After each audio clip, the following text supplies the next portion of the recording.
Yani is our Vice President ng Boss Mega Riders Club. So, palakpakan niyo naman si Kayani. Binoto niyo ito eh. Pero sabi Gusto niyo, na yan eh. magbobotohan daw ulit para nagkamali ata sila nagbago isip. And also si Jeline, member ng BMRC at host ng Kape at Kwentuhan sa BLP TV every Tuesday. di ba? So, sila yung mga talagang chosen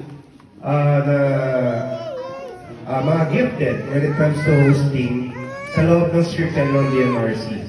So that's why sila yung nasa harapan nyo ngayon to entertain you guys. So yan, bigyan na natin yung mic uli sa kanila at ipapakilala namin sa inyo lahat ng mga kasama natin dito. And abangan nyo, merong surprise. Ang ating mga guest content creators, mga idols nyo, they will be doing a TikTok dance for you guys. So abangan nyo yan. Okay?